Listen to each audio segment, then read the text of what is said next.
നമസ്കാരം. ഒരു അടിപൊളി എപ്പിസോഡിൻ്റെ സ്റ്റോറി ആയിട്ട് പറയാൻ പോകുന്നത് നമ്മുടെ മഴതോരും മുമ്പയുടെ അടിപൊളി എപ്പിസോഡാണ്. അപ്പോൾ എല്ലാവരും മഴതോരും മുമ്പ് ഇഷ്ടപ്പെടുന്ന ആൾക്കാരാണെങ്കിൽ നമ്മുടെ ചാനലൊന്ന് സപ്പോർട്ട് ചെയ്ത് വീഡിയോ ഒന്ന് ലൈക്ക് ചെയ്തിട്ട് വീഡിയോ കാണാനായിട്ട് ശ്രമിക്കുക കേട്ടോ. എന്നാൽ നേരെ നമുക്ക് സ്റ്റോറിയിലേക്ക് പോകാം. അങ്ങനെ അലീന പോകുന്നില്ല എന്ന തീരുമാനം വൈജയന്തി നമ്മുടെ രാജീവനെ വിളിച്ച് അറിയിക്കുന്നുണ്ട്. അതനുസരിച്ച് രാജീവനും വരുന്നുണ്ട്, മനു ഒക്കെ വരുന്നുണ്ട്.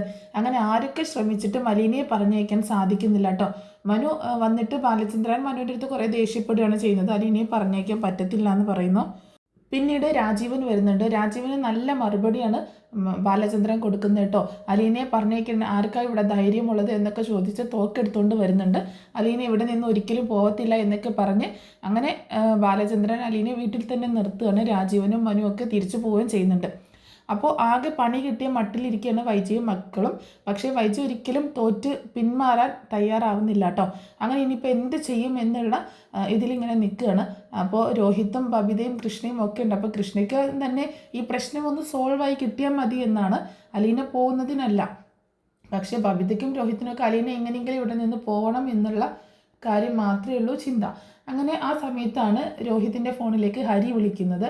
എന്നിട്ട് ഹരി വിളിച്ചിട്ട് ചോദിക്കുന്നുണ്ട്, എന്തായിട്ട് അവിടുത്തെ കാര്യങ്ങൾ, മനുവേട്ടനും അതുപോലെ കൊച്ചച്ഛനും ഒക്കെ അങ്ങോട്ടൊക്കെ വന്നല്ലോ, അവളെ പറഞ്ഞയച്ചോ എന്ന് ചോദിക്കുമ്പോൾ രോഹിത്ത് പറയുന്നുണ്ട്, ഇല്ലടാ ഇവിടെ ഒന്നും നടന്നില്ല, പതിവ് പോലെ അച്ഛൻ തോക്കെടുത്തോണ്ട് വന്നു, എന്നിട്ട് എല്ലാവരും ഭീഷണിപ്പെടുത്തി തോക്കിൻ്റെ മുന്നിൽ നിർത്തിയിട്ട് എന്ന് പറയാട്ടോ.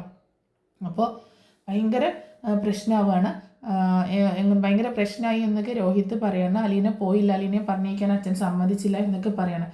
അപ്പോൾ ഹരി പറയുന്നുണ്ട്, എന്തിനാടാ നിങ്ങൾ അങ്കിളിൻ്റെ സമ്മതമൊക്കെ നോക്കിയിരിക്കുന്നത്, അവളുടെ കയ്യെ പിടിച്ച് വലിച്ച് പുറത്തോട്ട് ഇറക്കി വിടാൻ പാടില്ലായിരുന്നു എന്ന് ചോദിക്കുകയാണ്. അതിനൊന്നും ഇവിടെ പറ്റത്തില്ല ഹരി, നീ പറയുന്നത് പോലെയല്ല എന്ന് പറയുമ്പോൾ വൈജ ഫോൺ വാങ്ങി സംസാരിക്കട്ടോ. നീ ആ ഫോണിങ് തന്നേ, ഹരിയാണോ എന്ന് ചോദിക്കണം. അതെ എന്ന് ഈ ഫോണിങ് എടുത്ത് തന്നേ എന്ന് പറയുന്നുണ്ട്. ഹലോ ആൻറ്റി, ഞാനൊരു കാര്യം പറയട്ടെ, നമുക്ക് അവളെ കയ്യെ പിടിച്ച് വലിച്ച് പുറത്തോട്ടാക്കിയാലോ, എന്നിട്ട് നമുക്ക് ഡോർ അടയ്ക്കാമെന്ന് പറയുമ്പോൾ, പക്ഷേ ഒന്നും നടക്കില്ല മോനെ ഹരി, ഇവിടെ അവൾക്ക് നല്ല സപ്പോർട്ടായിട്ട് ബാലചന്ദ്രൻ ഇങ്ങനെ വാശിയോടെ നിൽക്കുക എന്ന് പറയുമ്പോൾ അങ്കിളൊന്നും അറിയാൻ പോകുന്നില്ല. നമുക്കൊരു കാര്യം ചെയ്യാം, ഞാൻ അങ്ങോട്ടേക്ക് വരാം, എന്നിട്ട് നമുക്ക് എല്ലാവർക്കും കൂടിയിട്ട് അവളെ വീട്ടിൽ നിന്ന് വലിച്ച് പുറത്തേക്കാക്കാം എന്ന് പറയട്ടോ. ആ സമയത്ത് അങ്ങനെ ഭയങ്കര വാശിയിൽ നിൽക്കുകയാണ് വൈജ, എങ്ങനെയെങ്കിലും അലീനയെ പുറത്താക്കണം എന്നുള്ളൊരു വാശിയിലാണ് നിൽക്കുന്നത്. ആ സമയത്താണ് ഹരി ഇങ്ങനെയൊക്കെ പറയുമ്പോൾ, എന്നാൽ ശരി നീ വാ നമുക്ക് അങ്ങനെ ചെയ്യാം എന്ന് പറയുന്നുണ്ട് കേട്ടോ. അപ്പോൾ എന്ത് വന്നാലും അവളെ ഇവിടുന്ന് പുറത്താക്കണം എന്നുള്ളൊരു തീരുമാനത്തിലാണല്ലോ. അങ്ങനെ ഹരി വീട്ടിലേക്ക് വരുന്നുണ്ട് കേട്ടോ. അങ്ങനെ ഹരി വന്നതിന് ശേഷം വൈജ അലീനയെ വിളിക്കുന്നുണ്ട്. അലീനയെ വിളിച്ചിട്ട് പറയുന്നുണ്ട്, മര്യാദക്ക് വീട്ടിൽ നിന്ന് ഇറങ്ങിപ്പോ എന്ന് പറയാട്ടോ. ആ സമയത്ത് അലീന പറയുന്നുണ്ട്, ഇല്ല ഞാൻ പോകത്തില്ല എന്ന് പറയുമ്പോൾ ഇങ്ങനെ വീണ്ടും പ്രശ്നങ്ങൾ ഉണ്ടാവുകയാണ്. ആ സമയത്ത് ബാലചന്ദ്രൻ മുകളിൽ ഇങ്ങനെ വരുന്നുണ്ട് കേട്ടോ. അപ്പോൾ ആർക്കും അലീന ഇവിടെ നിന്ന് പറഞ്ഞേക്കുന്നത്, അവൾ ഇവിടെ നിന്ന് പോകുന്നില്ല എന്ന് പറയുമ്പോൾ അലീനയെ ഞാൻ ഈ വീട്ടിൽ നിന്ന് ഇറക്കി വിടുമെന്ന് വൈജയന്തി വീണ്ടും വാശിയോട് കൂടിയിട്ട് പറയാണ്. ആ സമയത്ത് ബാലചന്ദ്രൻ പറയുന്നുണ്ട്, നിന്നെക്കൊണ്ട് അതിന് സാധിക്കത്തില്ല, അലീന ഇവിടെ നിന്ന് പോകത്തില്ല എന്ന് പറയണം. എൻ്റെ പേര് വൈജയന്തി എന്നാണെങ്കിൽ ഇവളെ ഞാൻ ഇവിടെ നിന്ന് പറഞ്ഞയച്ചിരിക്കുക തന്നെ ചെയ്യുമെന്ന് പറയുമ്പോൾ ആ പേര് ഞാൻ കൊല്ലപ്പള്ളിയിലെ പട്ടിക്കിട്ട് കൊടുത്തു എന്ന് പറയണം ബാലചന്ദ്രൻ. അത്രക്കായോ എന്നാൽ ഞാൻ കാണിച്ചു തരാമെന്ന് പറഞ്ഞിട്ട് അലീനയുടെ കൈ പിടിച്ചുകൊണ്ട് വലിച്ച് പുറത്തേക്ക് പോകാൻ പറയണം. അപ്പോൾ അലീന പോവാതെ ഇങ്ങനെ നിൽക്കുക കേട്ടോ. മാഡം വിട്, എന്നെ വിട്, ഞാൻ പോകത്തില്ല എന്നിങ്ങനെ പറയണം. ആ സമയത്താണെങ്കിൽ ബബിതയും അതുപോലെ രോഹിത്തൊക്കെ വന്നിട്ട് അവളുടെ ബാഗൊക്കെ എടുക്കുന്നുണ്ട് കേട്ടോ. അപ്പോൾ ഹരി പറയുന്നുണ്ട്, എടാ രോഹി അവളുടെ ബാഗൊക്കെ എടുത്ത് പുറത്തോട്ട് എറിയടാ എന്ന് പറയുന്നുണ്ട്. അങ്ങനെ രോഹിത്തും ബബിതയൊക്കെ വന്നിട്ട് അവളുടെ ബാഗ് എടുത്തുകൊണ്ട് മുറ്റത്തോട്ട് കൊണ്ടുപോയി ഇടുകയാണ്. അത് കണ്ടിട്ട് അയ്യോ എൻ്റെ ബാഗ് എന്ന് പറയുന്നുണ്ട്. ബാഗും പോയി, ഇനി എൻ്റെ പുറകെ നീയും പൊക്കോ എന്ന് പറയാണ് ഹരി. ആ സമയത്ത് അലീന പോവാതെ നിൽക്കുമ്പോൾ ആൻറ്റി എന്താ നോക്കി നിൽക്കുന്നത്, അവളുടെ കൈ പിടിച്ച് വലിച്ച് പുറത്താക്കുക ആൻറ്റി എന്ന് പറയാം കേട്ടോ. അങ്ങനെ വൈജയന്തി അവളെ പിടിച്ച് വലിക്കുകയാണ്. അവൾ പോകാൻ കൂട്ടാക്കുന്നില്ല. ആ സമയത്ത് ബബിതയും അതുപോലെ രോഹിത്തും ഹരിയൊക്കെ ഓടി വന്ന് അവളെ പിടിച്ച് വലിച്ച് വീട്ടിൽ നിന്ന് പുറത്തേക്ക് കൊണ്ടുപോകും കേട്ടോ. ആ സമയത്ത് ബാലചന്ദ്രൻ ഇങ്ങനെ ഒരുപാട് ഷൗട്ട് ചെയ്യുന്നുണ്ട്, മര്യാദക്ക് അവളെ വിടാനാണ് പറഞ്ഞത്, അല്ലെങ്കിൽ എല്ലാവരും എൻ്റെ കയ്യിൽ നിന്ന് വാങ്ങിക്കുമെന്നൊക്കെ പറയുന്നുണ്ടെങ്കിൽ അതൊന്നും ആരും മുഖവിലേക്ക് എടുക്കുന്നില്ല. അവളെ കയ്യെ പിടിച്ചുകൊണ്ട് പുറത്തോട്ട് കൊണ്ടുപോവുകയാണ്. അങ്ങനെ പുറത്തോട്ട് കൊണ്ടുപോകുന്ന സമയത്ത് കൃഷ്ണയ്ക്കാണെങ്കിൽ എന്ത് ചെയ്യണമെന്നറിയാത്തൊരവസ്ഥയാണ്. ഇതിങ്ങനെ കണ്ടു നിൽക്കുന്ന ഒരു കാഴ്ചക്കാരി മാത്രമാണ് കേട്ടോ കൃഷ്ണയാണെങ്കിൽ വേറെ ഒന്നും പറയുന്നൊന്നുമില്ല. എന്നാലും അങ്ങനെ ചെയ്യരുതെന്നും പറയണില്ല, ചെയ്യാനും പറയുന്നില്ല. അങ്ങനെ ഒരു ഇതിലാണ് നിൽക്കുന്നത്. രണ്ടും കെട്ടൊരു അവസ്ഥയിൽ ഇങ്ങനെ നിൽക്കുകയാണ് കൃഷ്ണ. അങ്ങനെ അലീനയെ ഒരുവിധം വീടിൻ്റെ പുറത്തേക്ക് ആക്കിട്ടോ. ആൻറ്റി ഇവിടെ നിർത്തിയാൽ പോരാ, നമുക്ക് ഇവളെ റോട്ടിലേക്ക് പിടിച്ച് തള്ളാം, അവൾ അവിടെ നിൽക്കട്ടെ, അവൾ അവിടെ നിന്ന് പൊക്കോളും, എന്നിട്ട് ഗേറ്റ് അടയ്ക്കാമെന്ന് ഹരി പറയുമ്പോൾ അവർ 3 പേരും, ഹരിയും അതുപോലെ ബബിതയും വൈജയും കൂടി ചേർന്ന് അലീനയെ പിടിച്ച് വലിച്ച് ഗേറ്റിന് പുറത്തേക്ക് കൊണ്ടുപോവാണ്. രോഹിത് ആണെങ്കിൽ അവളുടെ ബാഗൊക്കെ എടുത്ത് റോട്ടിലേക്ക് കൊണ്ടുപോയി എറിയുന്നുണ്ട്. എന്നിട്ട് അലീന കുറേ പറയുന്നുണ്ട്, മാഡം പ്ലീസ് ഇങ്ങനെ ചെയ്യില്ലേ, എനിക്ക് പോവാൻ പറ്റത്തില്ല മാഡം, പോയി കഴിഞ്ഞാൽ ഒരുപാട് പ്രശ്നങ്ങൾ ഉണ്ടാകും. ഇതൊന്നും മാഡം കേൾക്കുന്നില്ല, വൈജി കേൾക്കുന്നില്ല കേട്ടോ. നീ ഇവിടെ നിന്ന് പോയി കഴിഞ്ഞാൽ ഇവിടുത്തെ എല്ലാ പ്രശ്നങ്ങളും തീരും, മര്യാദയ്ക്ക് ഇവിടെ നിന്ന് പൊക്കോ എന്ന് പറഞ്ഞിട്ട് അവളെ തല്ലും ഒക്കെ ചെയ്യുന്നുണ്ട്. അപ്പോൾ രോഹിത് ആണെങ്കിൽ കിട്ടിയ സമയം മുതലാക്കാണ് ഹരി അവളെ ഇവിടെ നിന്ന് പിടിച്ചിറക്കി ഒഴിവാക്കി വിടുകയാണല്ലോ.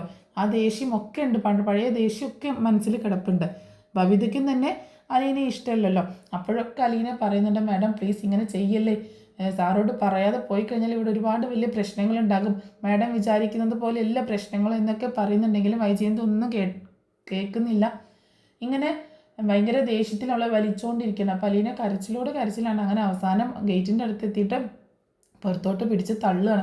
അപ്പോൾ അവിടെ ആൾക്കാരൊക്കെ നോക്കി നിൽക്കുന്നുണ്ട്. ആൾക്കാരൊക്കെ ഇങ്ങനെ ഒരു കാഴ്ചക്കാരായിട്ട് എന്താ ഇവിടെ സംഭവം എന്നൊക്കെ നോക്കി ഇങ്ങനെ നിൽക്കുകയാണ്. അപ്പോൾ ഒരു സ്ത്രീ വന്നിട്ട് ചോദിക്കുന്നുണ്ട്, എന്ത് പറ്റി, എന്തിനാണ് ഈ പെൺകുട്ടി ഇങ്ങനെ തള്ളുന്നതെന്നൊക്കെ ചോദിക്കുമ്പോൾ, ഞങ്ങളുടെ വീട്ടിലെ വേലക്കാരിയാണിത്, ഇവളെ ഇവിടെ നിന്ന് ഇറക്കി വിട്ടിട്ട് ഇവൾ പോകുന്നില്ല, ഞങ്ങൾക്ക് ഇവളുടെ സേവനം ആവശ്യമില്ല എന്നൊക്കെ പറയുമ്പോൾ അതിന് നിങ്ങൾ ഇങ്ങനെ എന്തിനാ ചെയ്യുന്നതെന്നൊക്കെ ചോദിക്കുക കേട്ടോ. അപ്പോൾ വൈജ പറയുന്നുണ്ട്, ഇത് ഞങ്ങളുടെ കുടുംബക്കാരിയാണ്, ആരും ഇതിൽ ഇടപെടേണ്ട കാര്യമൊന്നുമില്ല എന്നൊക്കെ പറഞ്ഞ് അവരുടെ ഭാഗം ന്യായീകരിക്കാൻ നോക്കുകയാണ്. എന്തായാലും ഒരു പെൺകുട്ടിയോട് ഇങ്ങനെയൊക്കെ ചെയ്യാൻ പാടുണ്ടോ എന്നൊക്കെ ചോദിച്ച് അവരവിടെ ഇങ്ങനെ ഒച്ചപ്പാടും ബഹളമൊക്കെ ഉണ്ടാക്കുക കേട്ടോ. അങ്ങനെ അലീനയെ അവിടെ പുറത്താക്കിക്കൊണ്ട് ഗേറ്റ് അടച്ച് അവരകത്തേക്ക് കയറി പോവുകയാണ്. ഭയങ്കര മഴ പെയ്യാട്ടോ ആ സമയത്ത്. അപ്പോൾ എന്ത് ചെയ്യണമെന്നറിയാതെ അവിടെ ഇങ്ങനെ നിൽക്കുകയാണ് അലീന. മഴയത്ത് നിൽക്കുക കേട്ടോ, എന്താ ചെയ്യേണ്ടതെന്നൊന്നും അറിയാതെ നിൽക്കണം. ആൾക്കാരൊക്കെ ചുറ്റും ഇങ്ങനെ നിൽക്കുന്നുണ്ട്. അവരൊക്കെ മഴ പെയ്തത് കണ്ടപ്പോൾ എല്ലാവരും അവരവരുടെ വഴിയിലേക്ക് പോവുകയാണ്. അങ്ങനെ അലീനയെ പുറത്താക്കിയതിന് ശേഷം വളരെ വിജയഭാവത്തോടു കൂടിയിട്ട് അകത്തേക്ക് കയറി വരുന്ന വൈജയന്തി മക്കളും കാണുന്നത് തങ്ങളുടെ നേരെ തോക്ക് ചൂണ്ടി പിടിച്ച് നിൽക്കുന്ന ബാലചന്ദ്രനെ കേട്ടോ. ഏത് സമയം ബാലചന്ദ്രൻ തോക്കുമായിട്ടാണ് നടക്കുന്നത്. ഇപ്പോൾ എങ്ങനെയെങ്കിലും അലീനയെ ആരൊക്കെ പുറത്താക്കാൻ ശ്രമിച്ചാലും അവരെയൊക്കെ നേരിടാൻ തയ്യാറായിട്ട് നിൽക്കുകയാണ്. അപ്പോൾ അത് കണ്ടിട്ട് ഇവരാകെ ഷോക്ക് ആവുന്നുണ്ട്. എന്തപ്പോൾ അനങ്ങാൻ പറ്റാതെ അവിടെ ഇങ്ങനെ നിൽക്കുക കേട്ടോ. അപ്പോൾ മര്യാദക്ക് പോയി ഗേറ്റ് തുറന്ന് അലീനെ ഇങ്ങോട്ടേക്ക് കൂട്ടിക്കൊണ്ട് വന്നോ എന്നിങ്ങനെ ഭയങ്കര ഭീഷണിയിൽ ഇങ്ങനെ പറയണ വൈജയന്തി സമ്മതിക്കുന്നില്ല. ബാലചന്ദ്രൻ എന്താ ചെയ്യുന്നതെന്ന് വെച്ചാൽ ചെയ്യേ, ഇനി അവളെ ഞാൻ ഇങ്ങോട്ടേക്ക് കയറ്റാൻ പോകുന്നില്ല എന്ന് വൈജയന്തി പറയുമ്പോൾ, ഇനി അവളെ ഇങ്ങോട്ട് കയറ്റാൻ പോകുന്നില്ല എന്ന് പറയണ വൈജയന്തി. ആ സമയത്ത് ബാലചന്ദ്രൻ പറയുന്നുണ്ട്, ഞാൻ ഒരു തവണ കൂടി പറയും, മര്യാദക്ക് അലീനയെ ഇങ്ങോട്ടേക്ക് തിരിച്ചു കൊണ്ടുവരണം എന്ന് പറയണം, അല്ലെങ്കിൽ ഇവിടെ സംഭവിക്കാൻ പോകുന്ന ദുരന്തം വേറെ ആയിരിക്കും എന്ന് പറയണം ബാലചന്ദ്രൻ കേട്ടോ. വൈജയന്തി ആണെങ്കിൽ ആകെ പേടിയുണ്ടെങ്കിലും അവിടെ കൂട്ടാക്കുന്നില്ല. അച്ഛൻ എന്തൊക്കെയാണ് കാണിക്കുന്നത്, അച്ഛൻ്റെ മക്കൾ ഞങ്ങളല്ല, അല്ലാതെ അവളല്ലല്ലോ, പിന്നെ എന്തിനാണ് അച്ഛൻ ഇങ്ങനെ വാശി പിടിക്കുന്നതെന്നൊക്കെ ബബിത ചോദിക്കുന്നുണ്ട് കേട്ടോ. ഇത് വാശിയല്ല, ഇതെൻ്റെ ആവശ്യമാണ്, അലീന ഇവിടെ തന്നെ തിരിച്ചെത്തണം എന്നുള്ളത്. അപ്പോൾ അങ്കിൾ എന്തിനാണ് ഇങ്ങനെ വാശി പിടിക്കുന്നത് എന്ന് ചോദിക്കുന്ന ഹരി. നീ മിണ്ടരുത്, നിന്നോട് ആര് പറഞ്ഞു ഈ വീട്ടിലേക്ക് കാലുകുത്താൻ? ഈ വീട്ടിൽ എല്ലാ കുഴപ്പങ്ങളും ഉണ്ടാക്കി വെച്ചത് നീയാണ്, നീ മേലിൽ ഈ പടി ചവിട്ടരുതെന്ന് പറഞ്ഞതല്ലേ, പിന്നെ എന്തിനാണ് നീ വീണ്ടും വന്നത് എന്നൊക്കെ ചോദിക്കുമ്പോൾ, അങ്കിൾ ഞാൻ എന്ത് തെറ്റ് ചെയ്തു, ഞാൻ ഒരു തെറ്റും ചെയ്തില്ലല്ലോ അങ്കിൾ എന്നൊക്കെ പറഞ്ഞ് ഹരി ഇങ്ങനെ ഇന്നസെൻ്റായി കളിക്കുന്നുണ്ട് കേട്ടോ. അപ്പോൾ ബാലചന്ദ്രൻ പറയുന്നുണ്ട്, മര്യാദക്ക് നീ വീട്ടിൽ നിന്ന് പൊക്കോ, അതാണ് നിനക്ക് നല്ലത് എന്ന് പറയണം. അപ്പോൾ പുറത്ത് നല്ല മഴ പെയ്യില്ല, ആ മഴയത്ത് റോട്ടിൽ ഇങ്ങനെ മഴ കൊണ്ട് ഇങ്ങനെ നിൽക്കുകയാണ് അലീന. ബാലചന്ദ്രനാണെങ്കിൽ പെട്ടെന്ന് പുറത്തേക്ക് ഇറങ്ങി ചെന്നിട്ട് ഗേറ്റ് തുറന്ന് അലീനയുടെ കൈ പിടിക്കുക കേട്ടോ. അലീന അനങ്ങാതെ അവിടെ ഇങ്ങനെ നിൽക്കുകയാണ്. ഇനി ഞാൻ വരുന്നില്ല എന്നുള്ള മട്ടിൽ ഇങ്ങനെ നിൽക്കുകയാണ്. ബാലചന്ദ്രൻ അലീനയുടെ ബാഗൊക്കെ എടുക്കുന്നുണ്ട്. എന്നിട്ട് ബാഗൊക്കെ എടുത്തിട്ട് ഇങ്ങനെ അകത്തേക്ക് പോകാൻ വേണ്ടി അലീനയുടെ കൈ പിടിക്കുമ്പോൾ, ഇല്ല സാർ ഞാൻ വരുന്നില്ല, ഞാൻ പോവുകയാണെന്ന് പറയുമ്പോൾ, മര്യാദക്ക് എൻ്റെ കൂടെ വരാനാണ് പറഞ്ഞത് എന്ന് പറയണം. അങ്ങനെ അലീനയെ വീണ്ടും കൈ പിടിച്ച് വീട്ടിലേക്ക് തന്നെ കയറ്റുകയാണ് ബാലചന്ദ്രൻ.